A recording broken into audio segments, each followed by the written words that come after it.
Bésame. Y ahora regalo en noche podcast.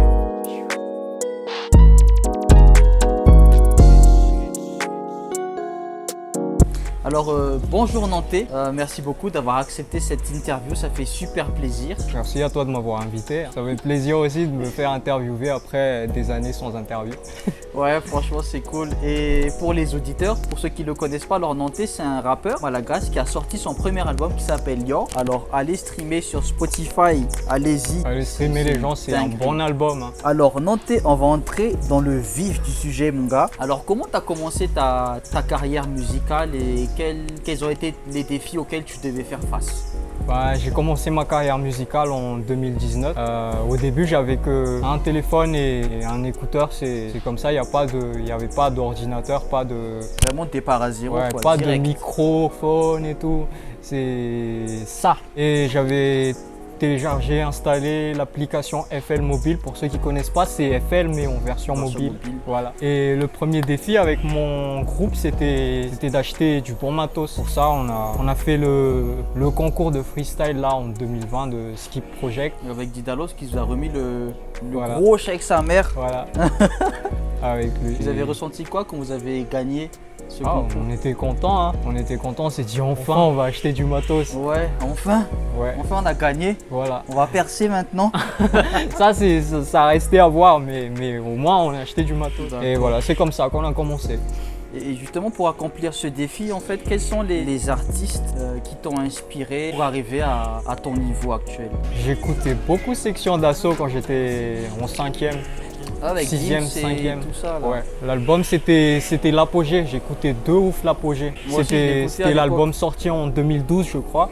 C'était leur dernier album d'ailleurs. Ça j'ai saigné à mort. Ensuite vers 2014-2015 j'écoutais beaucoup Nekfeu. J'étais matrixé. On verra bien. Voilà. On verra bien. Grave matrixé. Même pas ces chansons là, hein, mais vraiment les chansons dans l'album, dans Feu et tout. Parce qu'il il est très texte aussi, Nekfeu, Ouais, et voilà.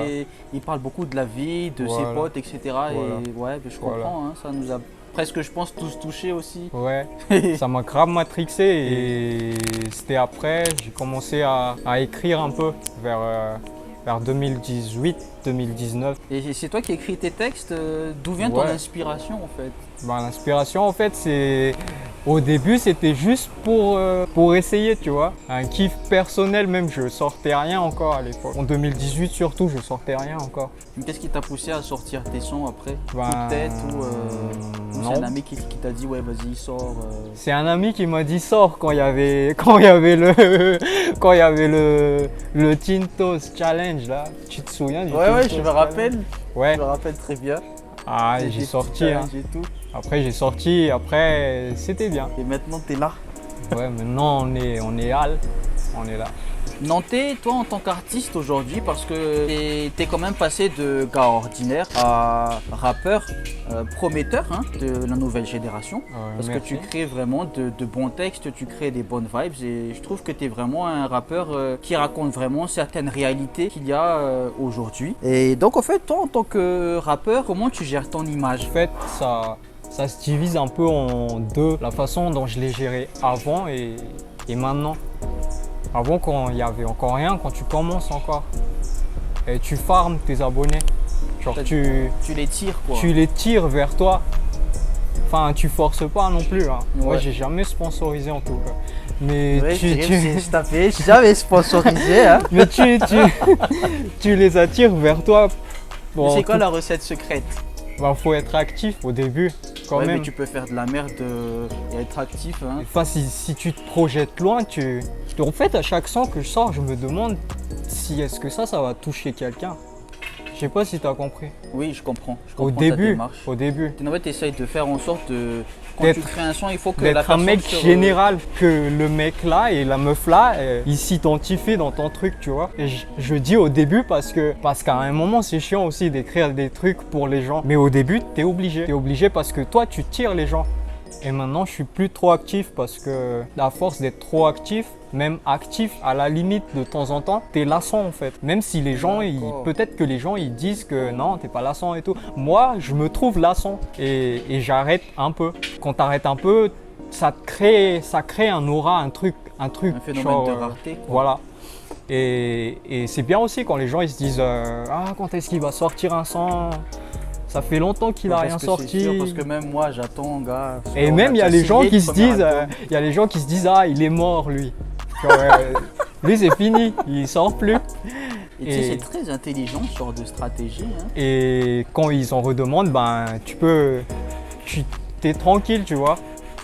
Mais il faut que tu saches aussi que tu es attendu, hein, parce que si tu fais ça mais que tu n'es pas attendu, ça sert à rien. Ouais, donc du coup, tu maîtrises vraiment. En fait, tu maîtrises bien ta communication. Je sais pas si je maîtrise bien ou pas, mais j'essaye du peu que je sais, tu vois, en m'inspirant des gens que j'écoute. Nantais, on arrive aux questions un peu plus sérieuses. Vas-y. Alors, que penses-tu du rap, de la musique urbaine en général, sur la scène musicale malagasy? Ben, je pense que le rap en ce moment, ça monte un peu, tu vois. Enfin, Pourquoi un peu? j'ai pas craché sur les gens ni le public, mais il y a quand même des rappeurs qui le font juste parce qu'ils voient que les autres ils le font, tu vois. Et ça, je trouve que tu dois pas faire ça en fait. Si tu veux faire du rap, c'est pour faire du rap, tu vois. C'est pas pour C'est vraiment faire une comme passion. lui ou faire comme lui ou pour avoir de l'attention. En fait, la plupart, je trouve que c'est pour l'attention. En fait, il veut se faire voir. Oui, Voilà. ah, moi aussi, je sais Voilà. faire, alors que finalement, Voilà. il est peut-être à côté de la plaque ou Voilà. c'est pas forcément ça, quoi. Voilà. Et je dis un petit peu parce que pour le peu de rappeurs qui le font vraiment, genre vraiment parce qu'ils le font vraiment, ben ça commence à monter, tu vois. Par rapport au stream surtout parce qu'ici on est trop bloqué sur les réseaux, tu vois. Tu trouves C'est-à-dire pas qu'on est trop bloqué sur Facebook? Tu veux dire qu'il faut plus être présent, genre sur d'autres réseaux sociaux ou sur Spotify surtout c'est Ben, quoi la démarche? je trouve qu'ils voient pas loin en fait, tu vois. Facebook c'est bien mais Facebook ça va pas payer ton loyer, tu vois, si tu veux vivre de ta musique.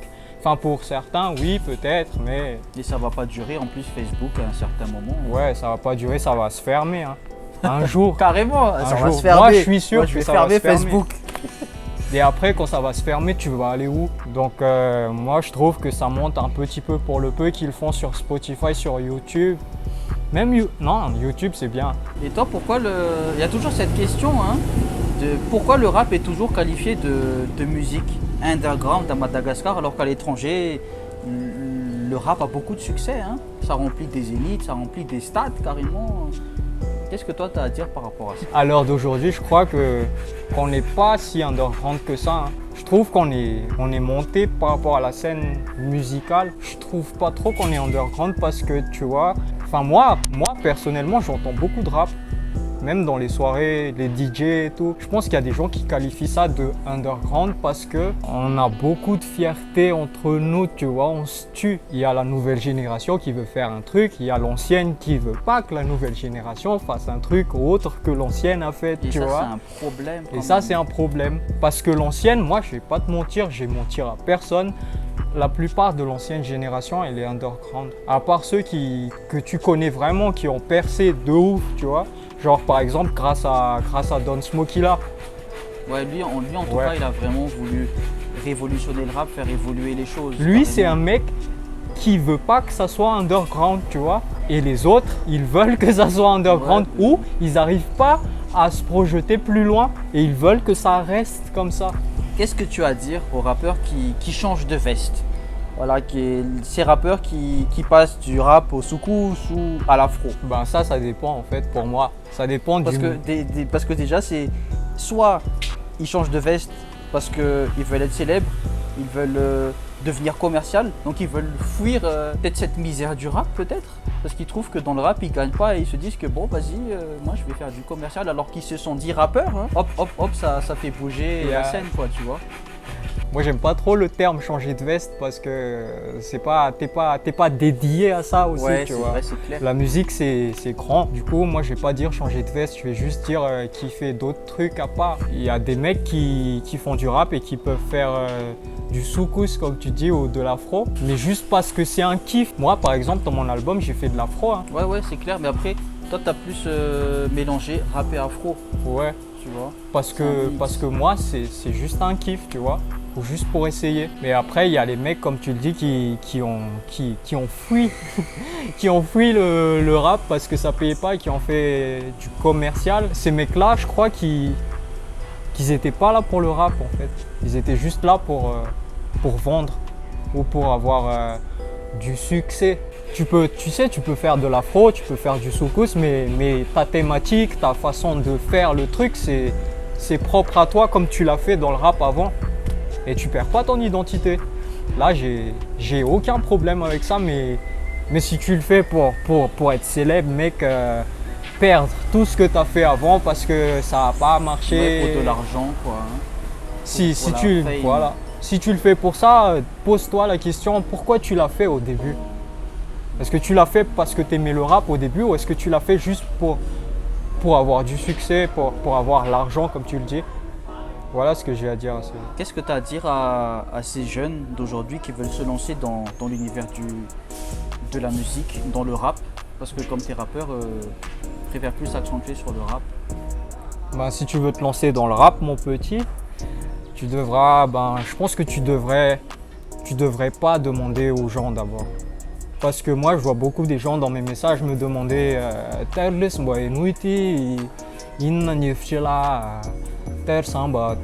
tu vois. Faut pas. Tu demandes rien à personne, tu fais juste ton truc et tu le fais comme si c'était le seul truc que tu vas faire de toute ta vie.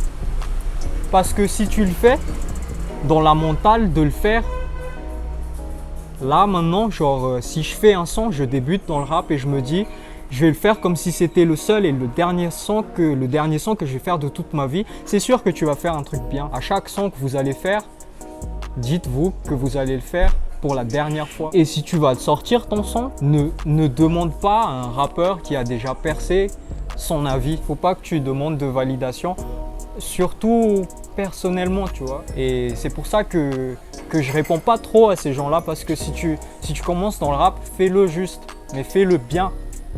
Et tu auras ta propre communauté. Voilà. En tout cas, merci beaucoup Nanté pour ce joli message. Hein. Merci à toi pour ça fait chaud au l'interview. cœur. Et merci beaucoup d'avoir accepté cette interview. Laisse Nanté, ça fait plaisir. Ouais, merci beaucoup t'inquiète. pour tout ce que tu as partagé. T'inquiète. Et écoute, nous on attend les futurs projets. Ouais, vas-y. Et en vous tout allez cas- attendre longtemps. Vas-y, on va attendre quoi? 3 ans? Ah non, quand même. Peut-être dans les... Ah, je sais pas. Ouais. Dans On va laisser le les... mystère. Même moi, je sais pas.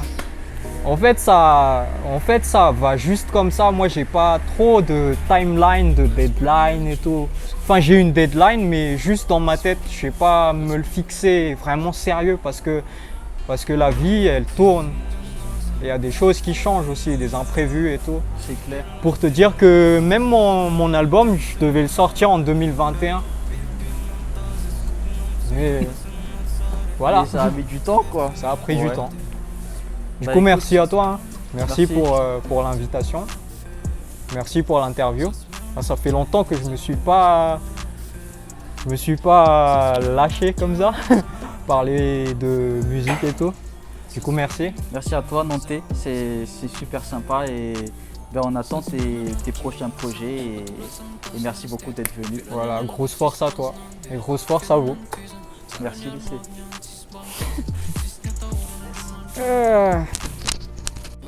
Fallait ouais. Zaćmianom gang 지신 하루 달에나 지신 나의 지금 네 사말은 zaćmianom gang 지신 하루 달에나 지신 나의 지금 네 사말은 zaćmianom gang zaćmianom Raf, 지수는 나세 Sik funin amarar Fin pirlantin na nasi Sismianom na gang se mamay